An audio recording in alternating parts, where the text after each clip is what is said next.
Tips for dealing with the bank. So perhaps you're renting in a property where it is run by a body corporate. Understanding the basic calculation, income minus expenses, and you want to be left with a positive income. It is a very tough game. It's not easy at all. To stay ahead of knowing exactly what your clients need, what their teething issues are. Have a joint move-in inspection. That a lot of people that are coming into sectional title homeowners associations are, just like you described, not only first-time homeowners, but first-time owners and residents in community schemes. They get to see the perspective from the other side of the aisle. And I think that's a really important thing to do. It's a market that's estimated to be transacting at least 9 billion rand per year.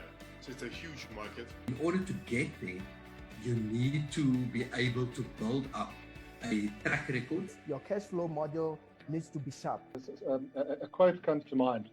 The best time to buy a property was about 10 years ago. The next best time is now.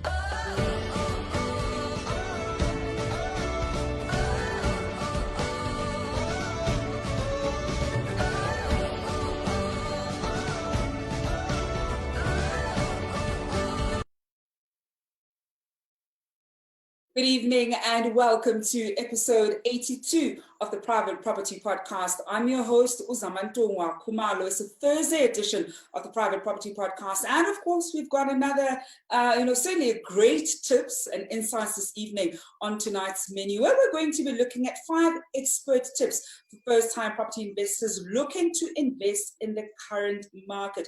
I'm sure a lot of people are probably, wanting to turn to property investment. We're seeing historically low interest rates, and there's certainly a lot of buzz in the property space right now, and with different players wanting to invest in property. But as we always say right here on the Private Property Podcast, that it's very important that you do your research and understand what you're getting yourself into. Also, asking the right questions with the right people is also something that we always need to bear in mind. And to help us better understand certainly what these tips are that will help us make the right decision if we want to be investing, especially in this economic climate, I'm joined this evening by Candice Van Wyk, who's the co-founder of Property Pick. Candice, thank you so much for joining us this evening. Awesome, Zama. Thank you so much for having me. Thank you. Candice, I think property is currently one of those things that a lot of people are watching with bated breath. I mean, I was saying even yesterday with my guest that I had from ABSA, Esti Leroux, and we were talking about how a lot of people are looking into the property space and thinking we're going to have this massive, housing crash. And, Esther was even saying, listen, we're certainly not going to be having that. If anything, we're seeing that properties within a certain price range, I think she had said 1.8 million and below, are staying relatively the same right now. And some are even going higher in terms of the purchase price. There's only properties that are sort of above that 1.8 million rand threshold, where there's a bit of, activity and decrease in terms of people's ability to get good deals, which of course makes people maybe think, maybe property is not the thing I should be investing in. But of course, there are those people who see an opportunity right now within the property space because they are seeing that, look, housing is going to be one of those things that's always in demand. Wherever you go, we're always going to need a roof over our heads. And we certainly want to, better understand what are some of the things that we need to be mindful of. Also, certainly the tip in the event where we're first-time investors, almost an introductory, these are some of the things that we should know from the onset that will help us make the right decision for our property needs. So, let's perhaps, Candice, go to the first sort of expert tip that you share with our viewers at home who want to, of course, go into property as an investment vehicle. Awesome. So Zama, I think just before we go into the expert tab, just one thing that I want to say to aspiring investors is that it's important to know your goals, your financial goals. So before you get started in property, you need to know what are your financial goals. Are you maybe in a place where you want to work towards financial independence, meaning that you want to replace the income that you're getting through your salary or wages at this stage? Or are you maybe looking to settle some, outstanding debt and you need lump sums of income?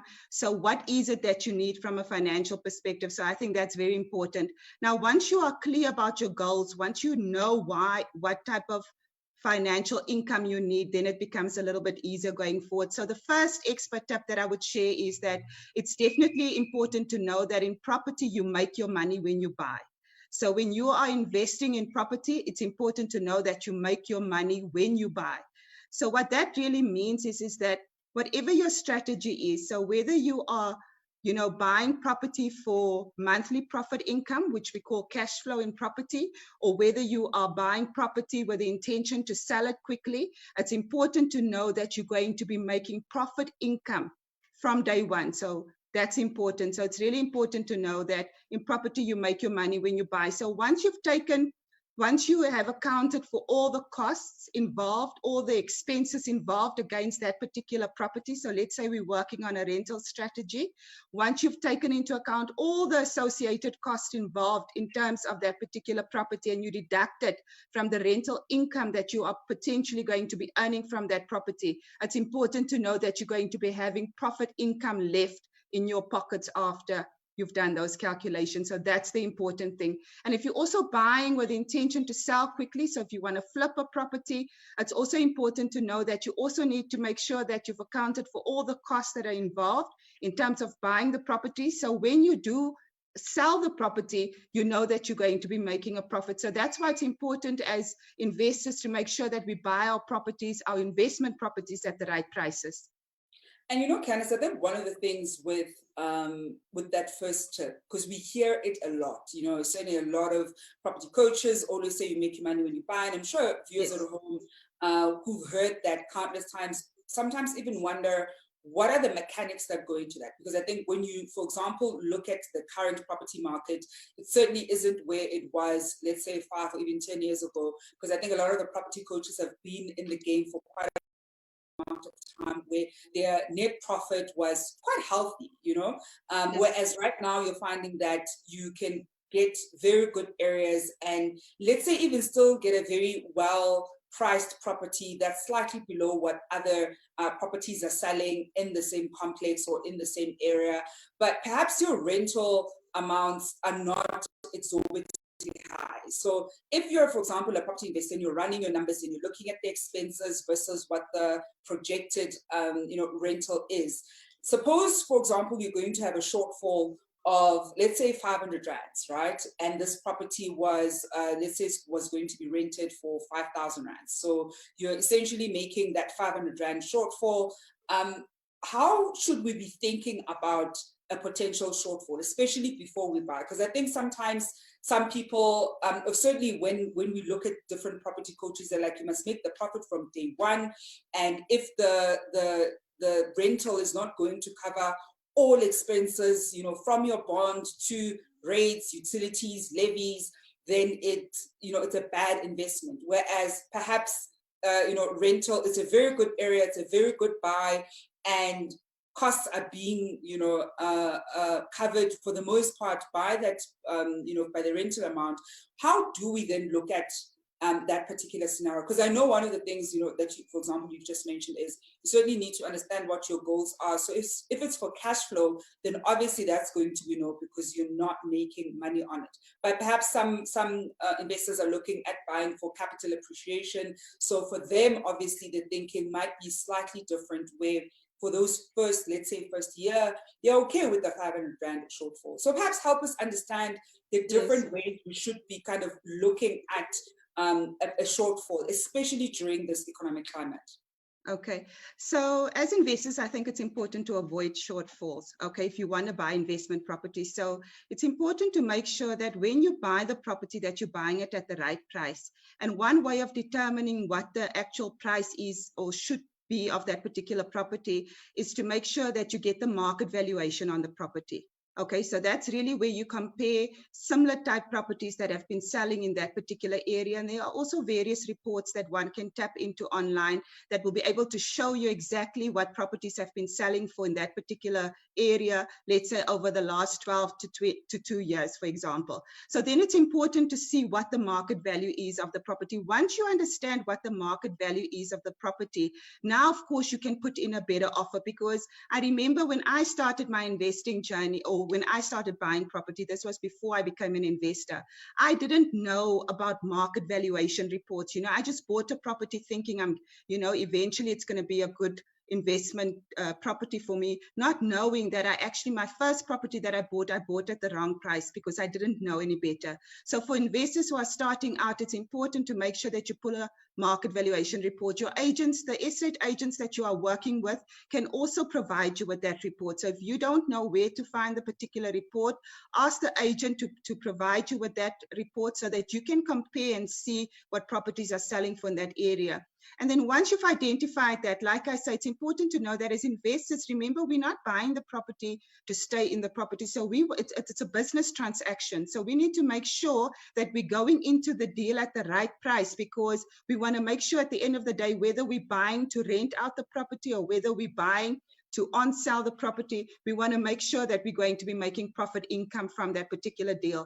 But now, if you are in a situation where, for example, you maybe bought the property at the wrong price and now you're negative cash flowing, of course, that's not the ideal situation to be in. So there are a few things that one needs to consider, but obviously I don't have all the insights. And I think just to kind of summarize it for our conversation today is that, first of all, I think it's important to see if you are able to, bring in additional income from that particular property. So let's say, for example, you've got a house, for example, that you bought it at the wrong price because you didn't know about valuation reports and all of that some years back, but now you're getting negative cash flow. Is there potentially an opportunity for you maybe, to convert the garage maybe into a 1 or 2 bedroom unit that you can rent out that can bring in additional income?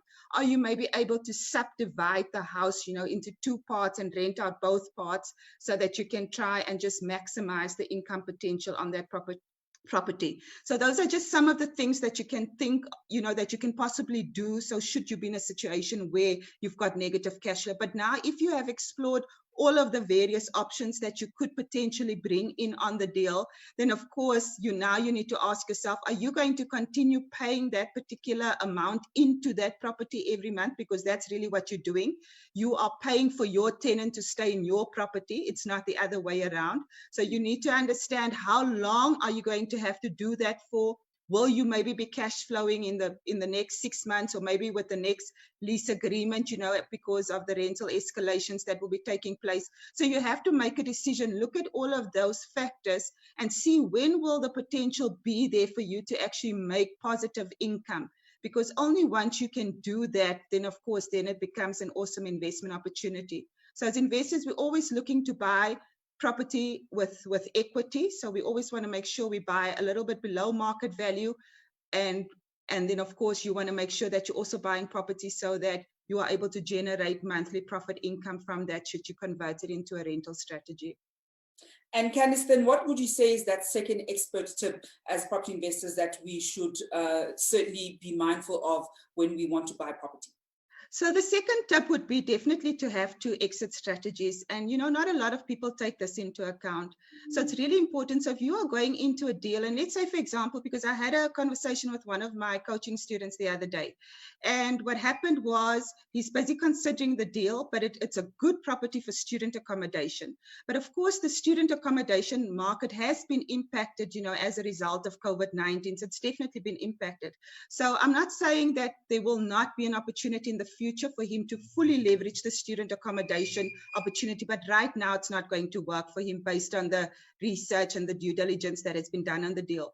So the other option or other opportunity on the deal is that he could rent it out to a normal family. He could also rent it out to young professionals. So one of the things is it's close to a hospital. So there's also, nurses within that particular area also need accommodation. So there's an opportunity also then to buy the property and then rent it out to the nurses that are, working at that particular hospital. So that's what we mean by exit strategies. If your one strategy doesn't work, what are the other two strategies that you could possibly pursue that will also bring in profit income for you? Sometimes it will also, an exit strategy can also be selling the property at a later stage and then generating some profit income. But because you bought it at the right price from the beginning, below market value, of course, there's an opportunity then for you to potentially sell it at market value. So that means you could potentially make a profit on the deal. But I mean, it's important to run the numbers and see what is going to work for you in terms of those strategies. But for investors who are getting started, and we don't think about this, I didn't think about it when I got started initially. I learned about this as I moved along. It's important to make sure you have at least 2 exit strategies in place. So not 1, 2, because if you just have 1, it becomes riskier. But if you have 2, of course, there are more options for you to explore. Should your intended strategy not succeed, then you've got the 2 exit strategies. And Candice, I'm actually exactly like you. I think when I started, I certainly didn't, have 2 exit strategies per sort of deal that you go into. And you do run the risk of, should it not work out the way that you want, you only had 1 way to exit, and now you're struggling to, and you essentially almost have to make a decision about whether you're going to make the loss on that deal because you now just want to exit, you no longer want to be in that deal, or you're going to try and be resilient and perhaps find a second exit strategy. But of course, it's certainly something that you want to be able to decide upfront and know upfront and plan for upfront, as opposed to having to come up with a plan once you're already in the deal and it's going south. Then Candice, what would the third expert tip for our property investors be? Okay, so the number 3 would be that it's important to buy for demand. So it's important that you do your area research. So if you are going into a particular area, you've now decided, okay, you need to do a rental strategy, or you want to flip properties, whatever your strategy is. When you go into that particular area, you need to now know, will your strategy work in that particular area? Because we can't just go into any area and think that, we can potentially do that strategy, because then you'll find, but there's no demand for the type of properties that you are considering. So that's why it's important to make sure, do your area research, talk to the estate agents in the area, talk to the lettings agents in the area. There are specific questions that you ask them. I don't have the time to go through all of them now, but the important thing that you want to identify at the end of those conversations is that you want to know that if you are going to be investing in that particular property that you are considering, that there is demand in that particular area for the property type that you are considering. And that's important. We must remember that we don't buy properties with our emotions, because we have to buy them with our calculators. You're not going to be staying in that property. So what you maybe think is the ideal property, is not necessarily going to be the ideal property for the people that are wanting the properties in that particular area. So you need to understand what the demand is, qualify the demand, and then make sure that you invest in property that you will be able to, rent out or sell, whatever your strategy is. I actually love this, Candice. We don't buy property with our emotions, we buy property with our calculators. It's certainly one of those principles. We're going to go for a quick break, Candice, and when we come back, we'll be going through the last 2 expert tips for property investors. And of course, for viewers at home, do share your questions and comments on this one. If you're a property investor, what tips would you add for viewers at home? What are some of the nuggets that you've learned on your property investment journey that have certainly helped you? And some of them you may have probably learned retrospectively because you made mistakes in the beginning. I think a lot of us do make some of those mistakes in the beginning. I always share some of the rookie mistakes that I made on my own property investment journey. And because now we've learned, we certainly want to make sure that other property investors don't have to make those mistakes. So those first three that Candice has taken us through this part of the conversation is, of course, you make your money when you buy in property. The second one is it's important for you to have 2 exit strategies. And that last one is to buy for the demand. And of course, we're going to go for a quick break, and when we come back, we're looking at the last 2 expert tips for first-time property investors who are looking to buy, particularly in this economic climate. We'll be back just after this.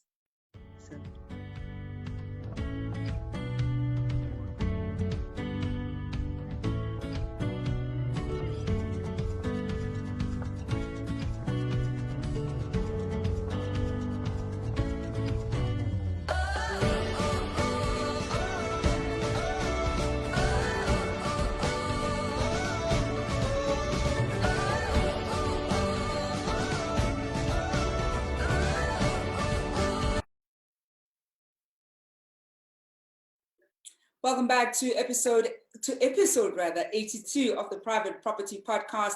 I'm your host, Uzamantungwa Kumalo. This evening, I'm joined by Candice Van Wyk, who's a co-founder of Property Pick, and we're looking at 5 expert tips for first-time property investors who are looking to invest in the current economic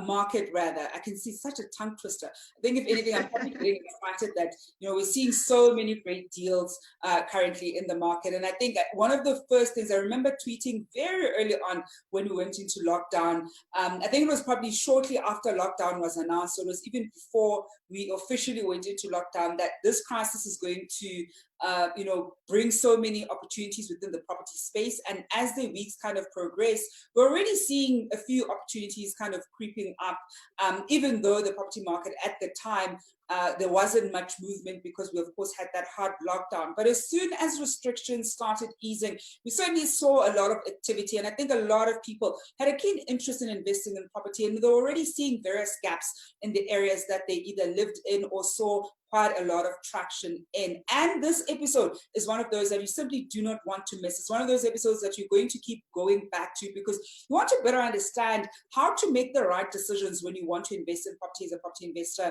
in tough economic times, and some of the questions you should be thinking of, and some of the things you always need to be mindful of before you make that buy. Now, Candice, what's that 4th expert tip that our property investors at home need to be mindful of? Okay, so my 4th tip would be become a money raiser. So what I mean by that is you need to learn the skill of raising money. So whether it's institutional money, meaning working with the banks, or whether it's private money, working with private investors or going into joint venture deals with other investors, you have to learn the skill of raising money.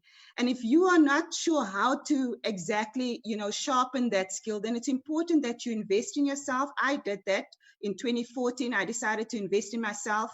I went on to property education, and I made sure I got the right level of education, and I also got the right level of coaching. And even up to today, I still have coaches and mentors that I work with in different areas as far as property and business is concerned. So it's important to make sure that you learn the skill of how to raise money. You're always going to have to raise money as far as your deals are concerned, especially when you're starting out. So not everyone necessarily always has some sort of inheritance that were left for them, or they've got a property that they can sell and start investing in property. A lot of us have to start, from the bottom and work ourselves up. Yeah. Yes, with nothing. And that is anything, Candice. I think a lot of us probably even start from a negative, right? I mean, if you look at the history of South Africa and the reality that particularly Black South African spaces, you're not even starting at 0, you're probably starting at negative something because there are responsibilities at home and those kinds of things. So understanding, and I like that this is one of the expert tips, because I think we underestimate the ability to not just sell, but to raise capital.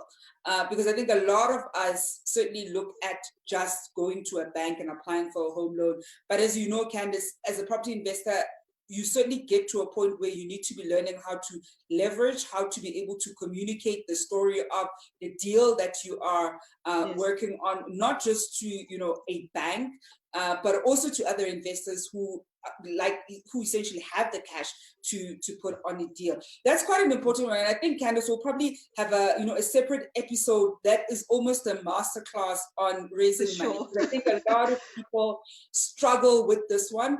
And I'm sure viewers at home are thinking, okay, it's a great tip, but how do I do it?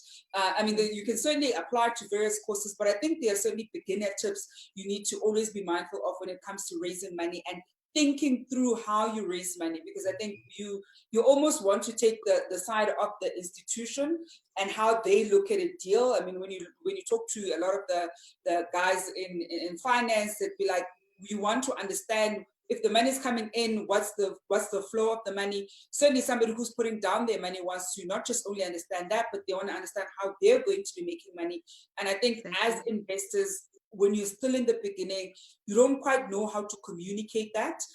Sometimes you don't even know how to think through that, right? You just know, I need 2 million rands to buy this block of flats, and maybe I need an additional 100,000 rands to renovate it, and it's going to make X amount of money. But being able to tell the story of the investment, being able to speak to the numbers of the investment becomes such an important thing. So Candice, we certainly will be looking at, how do we best sharpen our money raising skills? Because I think it's certainly one of those tools that every investor has to have. And, Candice, I think before we go to our last final tip, maybe let's take in a few questions and comments from our viewers at home before we share that last expert tip from Candice. We've got one here from one of our regular viewers, Mata Shingani, who asks, what funding options for property investment are available out there? Will the bank consider my current home loan, or is it treated separately? Okay, so what kind of funding options are available for investors? Okay, so remember now, there is funding available through our banks that we are aware of here in South Africa. So if you are in a position today where you are earning a salary, okay, and you have some profit cash flow, so when you deduct your expenses from your income that you get, you've got some cash available at the end of the month. That means that you are possibly in a good situation and you can qualify for some sort of home loan that is available, for you at that level of income that you are operating at.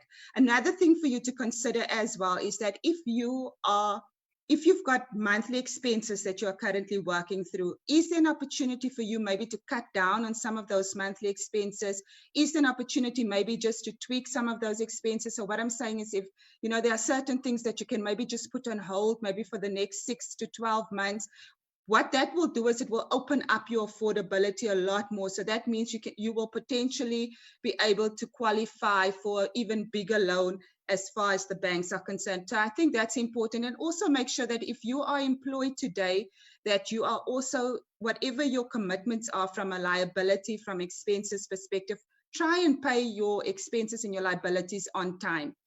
So you want to make sure that you're honoring those commitments, because remember, every non-payment or every late payment will reflect negatively against your credit profile. And your credit profile is what the banks will look at. So try and manage your credit profile as best as you can. If you are not doing that, if you're in a place today where, life happened and you're not managing it effectively, make sure now going forward that you are then able to do that.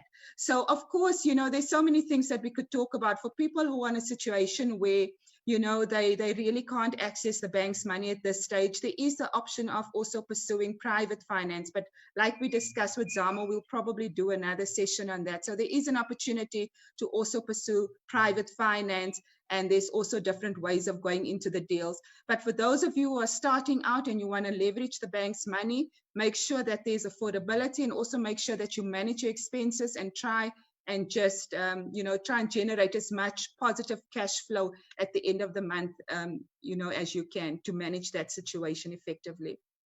And I think, Candice, one of the big advantages of these low interest rates is beyond, wanting to go into property because interest rates are low. It's also a really good time to be paying off as much of your debt as possible. I think certainly for a lot of people right now who might be in quite a significant amount of debt, you probably want to be using these next couple of months to pay down as much of that as possible, because the low interest rates really do favor certainly people who are in debt and their ability to be paying off their debt. So if you were, let's say, spending 500 Rand on servicing a particular debt, interest rates have gone down. Let's say now the minimum payment is, for example, 350. Continue paying the 500 because you've gotten used to paying 500 Rand for the past couple of months. So certainly continue paying it, which means you're paying 150 Rands, extra in making sure that the interest on your particular debt essentially goes down. So that is, of course, one of the things that we always need to be mindful of from a personal finance perspective, is the ability to manage our debt effectively. Because as property investors, when we are certainly buying property and wanting to even use our own financial status to certainly a surety in buying property, you want to make sure that it is as clean as possible so that the banks don't hesitate in extending that home loan facility to you. Then, Candice, what would you say is that last expert tip that first-time property investors need to be mindful of? Okay, so I do have more, but I think for conversation purposes today, we'll end with this particular one. And this is one of my favorite ones, and I also believe it's a very important one. It's important to build your power team in property. So for those of you who don't know what a power team is, it's really a team of property professionals and experts that become part of your power team. And this is important from the beginning. So if you think about it, the attorneys that we work with, the conveyancing attorneys, for example, if you think about, the maintenance and refurbishment companies that we work with, the tax specialists that we work with, it's important to understand what the tax implication is going to be when you start generating profit income out of your particular deals. So, also where you're going to be finding some of these deals from. Some of you will go out and find them yourself. Some of you will work with particular platforms. For example, that's what we as Property Pick do. We also provide investment type deals to investors. So you need to start building your power team, because this team is really going to help you become successful through property. Remember, you will get some sort of education and understanding as far as property investing is concerned, but you don't necessarily have to be the expert on every single area that involves property. But you need to make sure that you have those experts as part of your team. And remember, they've got your best interests at heart because you are going to be working with them as part of your power team. So they will be able to guide you. Also, like when you go into agreements, for example, don't just sign any lease agreement or any offer to purchase. If you don't understand the content of those agreements, make sure that you've got an attorney that's part of your power team that can review those documents with you. Sometimes sellers are happy for us to bring in our own agreements. Sometimes they want to work with their own agreements. If they choose to work with their own agreements, make sure that you review it carefully. Make sure you understand it. If you don't understand it, get your power team member, your attorney involved there to actually help you review that so that you can make the best decision as far as your property investing is concerned. And those agreements, those legal agreements are binding, and they can protect you and the seller and your tenant, depending which type of agreement you're going to be going in. And so it really looks at, looking after both parties' needs. So it's important to make sure that you have experts and professionals that can help you through the process as you're going to be moving your investing goals forward. And, Candice, we've got a question here coming from Ntombi Mhlambi.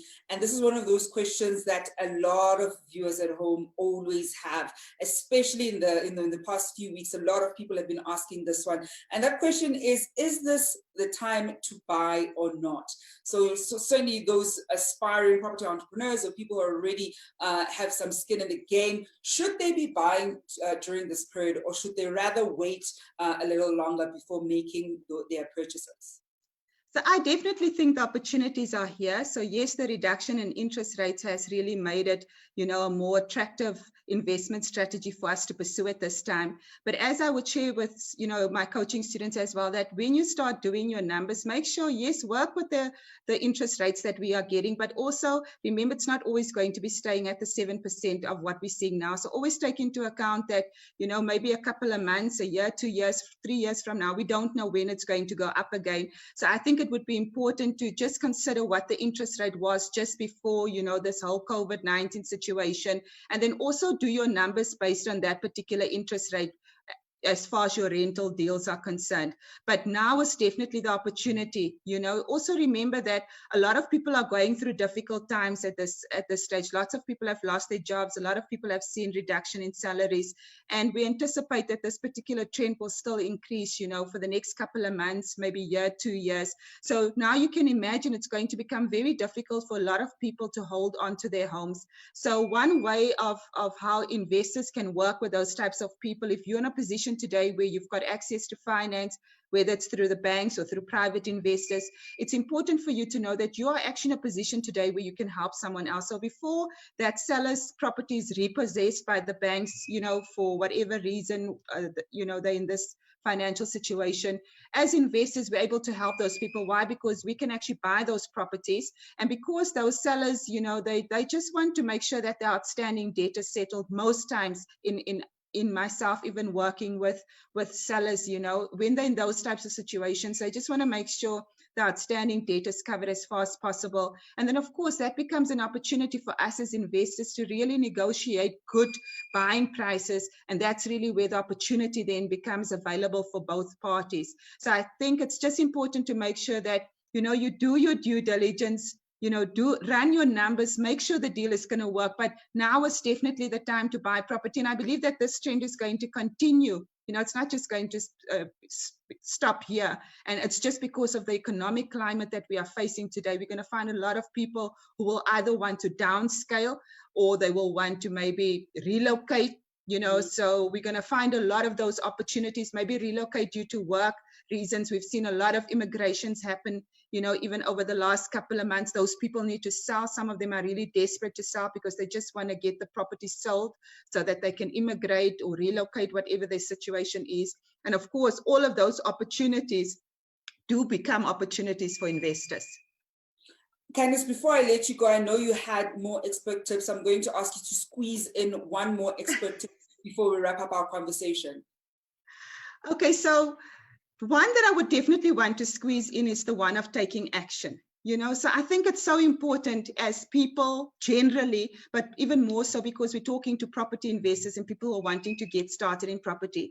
Once you get all the knowledge, you do your homework, you run the numbers, there comes a time when you have to take action. I see it so many times with some of the students that I work with where they've been through the process, they know how to do the due diligence, they know how to run the numbers, but they don't want to actually take action, that next step, in terms of going into the deal. So remember, there's going to come a time where you're going to have to take that next step. So even where you are today, if you are not in property, what is the next step that you need to take? So we've shared some information with you this evening. Take that information, work with it, and see how you are able to move your property goals forward, because no action equals no results. So we want to see greater financial results. We're going to have to do something, and we're going to have to take action. And even if it means today investing in your education, investing in yourself, there's so many good property educational companies that are out there. Find the one that you believe is the best fit for you and get yourself educated in the various strategies. There's so many different strategies that one can pursue through property. But the important thing is that you need to take the next step forward and take it one step at a time, and till you get to the place where you actually invest in the property and now it's generating income for you. So don't just stop it here, take action and move your goals forward. Candice, we're going to leave it there this evening. Thank you so much for joining us. Awesome. Thank you, Zama. Thanks for having me. Thank you so much. That is Candice Van Wyk, who is the co-founder of Property Pig. And we'll certainly be looking at the 5 expert tips for first-time property investors who are looking to invest during the current economic crisis. I think one of the big things is really having a better understanding of where we are. And one of the big things, and we certainly started this conversation with it, is have a goal in place. Because I think the moment you understand what your goal is, it certainly informs the strategy that you're going to use. Then you're able to easily apply the tips that we've shared this evening. Do continue the conversation on our social media platforms. We certainly want to hear from you. If you're a property investor, what have been some of the tips that you've picked up along the way that you want to share with the rest of the community? And if you're looking to invest in property, what are you scared of? I think you're understanding what scares us about investing in property right now probably will also help fellow property investors in helping you get over your fear and perhaps even pointing you in the right direction of where to get the help. Let's continue this conversation on our social media platforms. But of course, we will be back tomorrow evening for the Friday edition of the Private Property Podcast. Folks, it has been a pleasure to be with you this evening. We're back again tomorrow evening at 7 p.m. And as usual, hoping you're staying home and staying safe.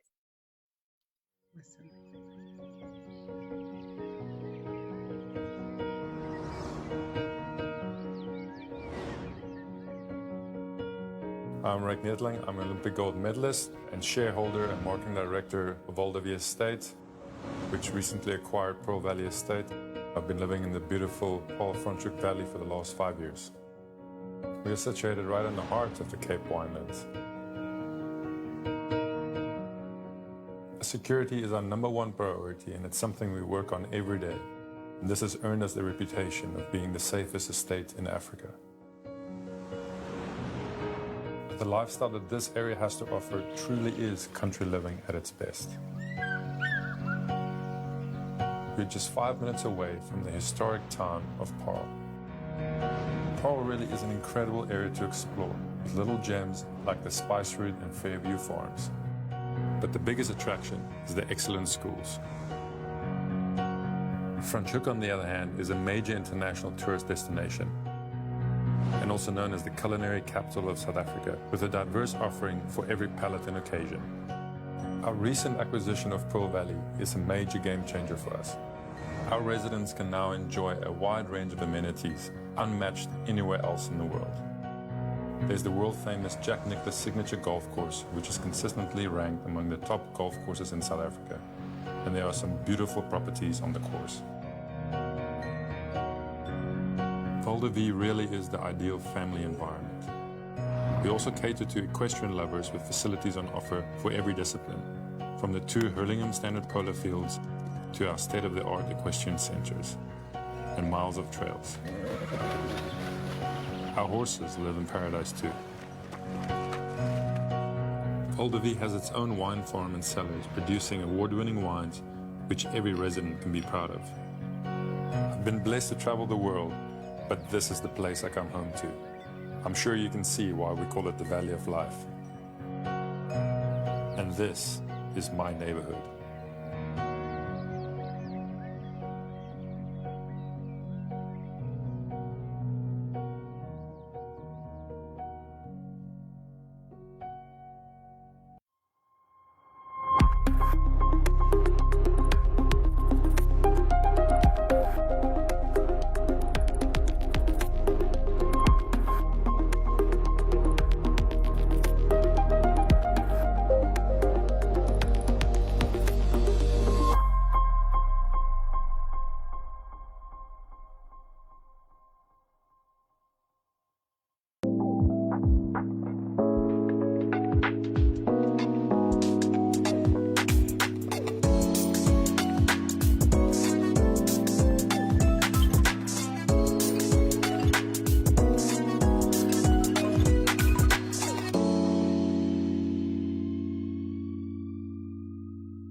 Tips for dealing with the bank. So perhaps you're renting in a property where it is run by a body corporate. Understanding the basic calculation, income minus expenses, and you want to be left with a positive income. It is a very tough game. It's not easy at all. To stay ahead of knowing exactly what your clients need, what their teething issues are. Have a joint move-in inspection. That a lot of people that are coming into sectional title homeowners associations are, just like you described, not only first-time homeowners, but first-time owners and residents in community schemes. they get to see the perspective from the other side of the aisle. And I think that's a really important thing to do. It's a market that's estimated to be transacting at least 9 billion rand per year. So it's a huge market. In order to get there, you need to be able to build up a track record. Your cash flow model needs to be sharp. A quote comes to mind. The best time to buy a property was about 10 years ago. The next best time is now.